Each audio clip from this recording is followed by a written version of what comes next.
สวัสดีครับทุกคนสวัสดีสบายดีพ่อแม่พี่น้องทางประเทศไทยที่ว่าอยู่เมืองไทยแล้วก็พี่น้องชาวไทยที่ว่าอยู่ต่างประเทศมื้อนี้ทุกคนสิ่งที่ว่าพี่น้องชาวไทยทำได้แล้วก็เป็นความภาคภูมิใจของคนไทยทั้งประเทศนะทุกคนก็คือว่าคนไทยโบกสะบัดธงชาติไทยที่ว่าใหญ่ที่สุดในโลกทุกคนเกิดขึ้นแล้วอยู่ที่ประเทศไทยนั่นเองมื้อนี้ทุกคนมันเป็นอย่างที่ว่าเฮ็ดให้ทั่วโลกนะต้องข้อปรบมือชื่นชมแล้วก็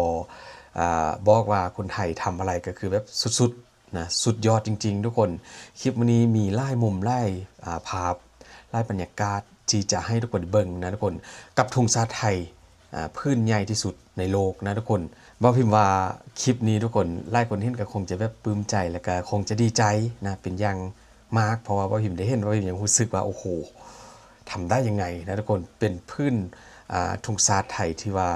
ใหญ่ที่สุดในโลกนั่นเองทุกคนมาเดี๋ยวเราจะไปเบิ่งคลิปกันเลยทุกคนไป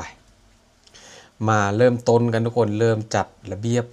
เตรียมเอาธงชาติไทยขึ้นมาทุกคนบ่พิมพ์ข้อเน้นเป็นภาพมุมสูงแล้วกันเพื่อจะให้หลายคนได้เห็นความละเอียดหรือว่าการแบ่ธงชาติหรือว่าพึงธงชาติไทยออกมานะทุกคนซึ่งว่าธงชาติไทยที่ทุกคนได้เห็นนี่ก็โอ้โหมันเป็นอย่างที่แบบ Amazing หลายทุกคนยิ่งใหญ่ซะเหลือเกินนะภาพผมส่งที่ทุกคนได้เห็นนี่ก็หลายคนก็คงจะยังบ่เคยเห็นนะมื้อนี้บ่หิวก็เก็บมาให้ทุกคนนี่เบิ่งพี่น้องชาวไทยนะกับความภาคภูมิใจอีกอย่างหนึ่งที่ว่าได้เกิดขึ้นอยู่ที่ประเทศไทยนั่นเองและล่าสุดก็บอกเลยว่าคลิปนี้ทุกคนเป็นอย่างที่ว่าปลื้มใจหลายนะที่ว่าคนไทยทำได้เข้าใส่สื่องานว่ารวมพลคนรักชาติระลึกวีรกรรมทหารกานะทุกคนวันพระราชทานธงชาติไทยณเมืองโบราณจังหวัดสมุทรปราการนะทุกคนจังหวัดสมุทรปราการนี่บ่พิมพ์กับบ่ฮู้ทุกคนว่าอยู่ภาคใดของเมืองไทยนะอยู่ในกรุงเทพบ่หรือว่าอยู่จังหวัดอยู่ภาคใดทุกคนถือว่าเป็นธงชาติที่ว่ามาฮือมาแล้วก็ใหญ่หลายทุกคนใหญ่สุดๆเลยบ่พิมพ์ก็บ่ได้ว่าเกิดมาก็ก็เคยเห็นนี่แหละทุกคนเป็นธงชาติที่ว่าใหญ่ขนาดนี้เดี๋ยวบ่พิมพ์ก็จะบอกว่าธงชาตินี้มีความยาวเท่าไหร่แล้วก็ความกว้างเท่าไหร่นะทุกคนซึ่งบรรยากาศก็เต็มไปโดยพี่น้องชาวไทยแล้วก็มีพี่ๆทหารแล้วก็มีอีกตึมหลายหน่วยงานนะที่ว่าเข้ามาร่วมงานกันในครั้งนี้ทุกคนธงชาติที่ด้านล่างก็เป็นพี่น้องชาวไทยเองที่ว่าเป็นคนสู่ขึ้นนะแล้วก็เวลาเห็นภาพมุมสูงวันนี้ก็คงจะโอ้โหเผยแพร่ไปทั่วโลกกันแล้วทุกคนตอนนี้เอาความรู้สึกตรงๆเลยทุกคนว่าได้เห็นวันนี้แล้วทุกคนมีความรู้สึกกันแนวได้เด้นะความรู้สึกแบบตรงๆเลยนี่มีท่านรองแม่ทัพนะทุกคนภาคที่2ที่ว่าเพิ่นเตรียมจะขึ้นรับตำแหน่งไวๆนี้เป็นแม่ทัพเป็นรองแม่ทัพภาคที่2นะทุกคนเดี๋ยวก็จะได้ขึ้นเป็นแม่ทัพภาคที่2แทนแม่ทัพกุ้งนี่พี่น้องชาวไทยก็ยกมือถือนะคนขึ้นมาถ่ายภาพเก็บภาพเพราะว่าครั้งหนึ่งที่ว่าเกิดขึ้นจริงแล้วนะกับคำชื่นชมจากทั่วโลกกันเลยธงชาติไทยใหญ่ที่สุดในโลกนี่เกิดขึ้นอยู่ที่จังหวัดสมุทรปราการเมืองโบราณนั่นเองทุกคนมี FC ท่านใดที่ว่าได้ไปร่วมงานได้ทุกคนคอมเมนต์บอกว่าพิมพ์กันเข้ามานะคอมเมนต์กันเข้ามาเยอะๆทุกคนทุกคนซึ่งว่าธงชาติไทยพื้นนี้มีความกว้างอยู่ที่ 42.5 เมตรนะทุกคนเป็นธงชาติที่ว่ายิ่งใหญ่หลายแล้วก็มีความยาวอยู่ที่ 63 เมตรทุกคนว้าวเพราะพิมพ์ว่าซ้ำน่าจะเป็นซ้ำกับสนามฟุตบอล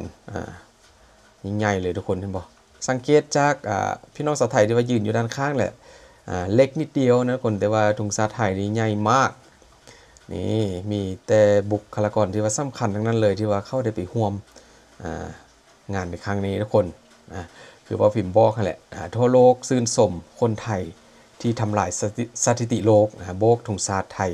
พื้นใหญ่ที่สุดได้สำเร็จพื้นใหญ่ที่สุดในโลกนั่นเองทุกคนแปลว่าได้สำเร็จกันเลยนะนี่หลายคนก็มีหอยยิ้มอันนี้ก็อาจจะเป็นอีกตึมภาพหนึ่งที่ว่าเป็นภาพประวัติศาสตร์ของเมืองไทยที่ว่าเกิดขึ้นแล้วบนพื้นแผ่นดินไทยในวันที่28 กันยายนที่ผ่านมานี่ทุกคนก็เป็นภาพที่เมื่อวานนี้นะที่เกิดขึ้นเมื่อวานนี้วันที่28อาจจะเฮ็ดให้ ทหารแนวหน้าแนวที่ว่าเข้าปกปักรักษาแผ่นดินอยู่ที่ชายแดนก็เข้าได้เห็นคลิปตัวนี้เขาก็คงจะแบบดีใจนะตามที่พ่อพิมพ์ดูเพราะว่ามันเป็นอย่างที่ว่าปลื้มใจหลายทุกคนทุ่งศาสตร์ใหญ่ๆนี่บ่แม่นว่าจะทำกันได้ง่ายๆนะก็คือต้องได้ร่วมแรงร่วมใจกันร่วมไม้ร่วมมือกันหลายคนแล้วก็หลายภาคส่วนแต่ว่าคนไทยก็เฮ็ดได้สำเร็จเป็นพื้นผ้าทุ่งศาสตร์ไทยที่ว่าใหญ่ที่สุดนั่นเองทุกคนนี่ก็มีพิธีกรคนดังแล้วก็มีหลายคนกันเลยที่ว่ามาร่วมกันมื้อนี้ก็เป็นภาพบรรยากาศที่เต็มไปด้วยความสุขบรรยากาศก็ดีแฮงทุกคนมีแบบมีแม่น้ำไหลผ่านนะแล้วก็มีเรือจอดเป็นจุดเหมือนกับเรือก็จอดแบบโชว์ให้ดูเลยนะความสวยงามบางคนว่าฟิล์มไปเห็นก็ถึงขั้นน้ำตาไหลก็มีทุกคนนะแล้วเขาปลื้มใจนะร้องไห้น้ำตาไหลกันเลย เป็นภาพที่ว่าเฮ็ดให้หลายคนก็อดกั้นกับความตื่นตันใจนะไว้บ่อยู่ก็เลยว่าต้องปล่อยโฮออกมา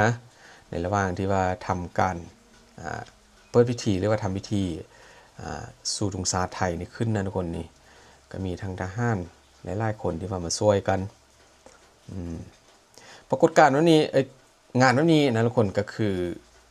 หลายคนถ้าว่าผู้ใดได้ไปร่วมนี้บ่พิมพ์เชื่อว่าความรู้สึกก็คงจะเป็นความรู้สึกเดียวกันนั่นแหละนะก็คือความตื่นตันใจเมื่อได้มาเจอทหารอยู่ที่งานแบบนี้เด็กหลายคนก็คงจะแบบจุกๆนะทุกคนจุกอกนะอยากร้องไห้โดยความดีใจออกมาวินาทีกลางทุ่งศาสตร์ไทยที่ใหญ่ที่สุดในโลกยิ่งในใจไทยทุกคนนะทุกคนอันนี้คือแคปชั่นที่ว่าเขาใส่เข้าไปก็ถือว่าเป็นความหมายที่แบบโคตรดีกันเลยนะนี่ทุ่งศาสตร์ไทยว่าพิมพ์จำบ่ได้นะที่ว่าแม่ทัพกรุงเพิ่นสอบพูดอยู่ตลอดทุกคนอาจจะเป็นสิ่งนี้อาจจะเป็นแบบภาพเผยแพร่ไปทั่วโลกและหลายประเทศที่เห็นทุกคนโดยเฉพาะก็คือข้างบ้านของเมืองไทยนะถ้าว่าได้เห็นก็คงจะแบบอิจฉาแหละนะทุกคนนะเพราะว่าไทยทำได้ประเทศอื่นก็อาจจะทำได้คือกันแต่ว่าเข้าอาจจะบ่ได้ทำแบบในช่วงที่ว่ามันสำคัญแบบนี้นะคือเมืองไทยตอนนี้ก็จะเว้าเรื่องของบริเวณชายแดนก็ยังเดือดกันอยู่นะทุกคนแต่ว่าคลิปนี้เผยแพร่ไปว่าพิมพ์เชื่อว่าพี่น้องชาวไทยที่ว่าอยู่ต่างประเทศได้เห็นก็คงจะแบบกลับมาย้อนคลิปดูคลิปแบบเรื่อยๆทุกคนอาจจะเป็นอย่างที่ว่าเขาอาจจะเก็บไว้นะเก็บคลิปไว้ลดคลิปเก็บไว้ดูถ้าว่าบ่ได้กลับบ้านก็เบิ่งคลิปนี้ได้นี่พี่น้องชาวไทยที่ไปให้กำลังใจแล้วก็ไปร่วมงานทุกคนจับถุงซาดโบกสะบัดบางคนก็เอาเป็นโบนะโบบุกผูกใส่คอผูกใส่คอใส่แขนเพื่อทำเป็นสัญลักษณ์ความรักชาติของพี่น้องชาวไทยนี่บ่มีมั่นใจอีกตำอย่างนึงทุกคน FC หรือว่าท่านผู้ชมที่ว่ามาเบิ่งคลิปของบ่พิมพ์ตอนนี้นะว่าพิมพ์เชื่อว่าอาจจะมีบางคนหรือว่าหลายคนที่ว่าเข้าไปอยู่ด้านล่างของทุ่งศาสตร์ไทยที่ว่าไปกลางทุ่งศาสตร์ไทยช่วยกันนะทุกคนว่าพิมพ์เชื่อว่าอาจจะมีผู้ใดได้ไปก็อย่าลืมคอมเมนต์มาบอกว่าพิมพ์กันได้นะนี่แหละทุกคนคือสิ่งหนึ่งที่ว่าเกิดขึ้นแล้วอยู่ที่เมืองไทยนะกับทุ่งศาสตร์ไทยพื้นใหญ่ที่สุดในโลกเกิดขึ้นอยู่ที่เมืองโบราณแล้วก็อยู่ที่จังหวัดสมุทรปราการนั่นเองของประเทศไทยโดยการร่วมแรงร่วมใจของสามัคคีร่วมพลังกันของพี่น้องชาวไทยพร้อมกับหลายๆคนหลายๆหน่วยงานกับพี่ๆทหารนะช่วยกันกลางทุ่งศาสตร์ไทยใหญ่ๆแล้วก็ถ่ายเป็นคลิปวิดีโอมุมสูงนี้ให้ชาวโลกได้รับรู้แล้วก็ได้รับคำชื่นชมอย่างยิ่งใหญ่นะทุกคนนี่สุดยอดไล่มันเป็นอย่างที่ว่า Amazing ไล่ทุกคนเมืองไทยก็คือพ่อพิมพ์ได้ทำคลิปมาก็นับเป็นเกือบพันคลิปแล้วนะทุกคนในซองของคนพิมพ์ก็ถือว่าได้เห็นแต่ละอย่างที่ว่าเกิดขึ้นอยู่ที่เมืองไทยก็รู้สึกว่ามันสุดยอดไล่นะคนไทยทำอะไรก็แบบมันทำให้สุดทำให้ถึงทำให้ยิ่งใหญ่ทำให้เป็นประวัติศาสตร์ทำให้เป็นระดับโลกนะบอกว่าจะเป็นเรื่องของการท่องเที่ยวการสร้างวัดวาอารามการสร้างงานฝีมืออย่างทุกอย่างเลยที่ว่าเกี่ยวกับเมืองไทยก็คือว่าคนไทยทำได้ Amazing ไล่ทุกคนขอบคุณหลายๆทุกคนมีอย่างกับคอมเมนต์บอกพิมพ์กันได้นะอยู่ที่ช่องอยู่ที่คอมเมนต์นั่นแหละทุกคนนะขอให้ทุกคนโชคดีเด้อทุกคนวันนี้เป็นคลิปแบบผ่อนคลายลมแดงกับความสุขของพี่น้องชาวไทยนะทุกคนไต่พื้นทุ่งไทยนะทุกคนขอบคุณหลายๆเด้อ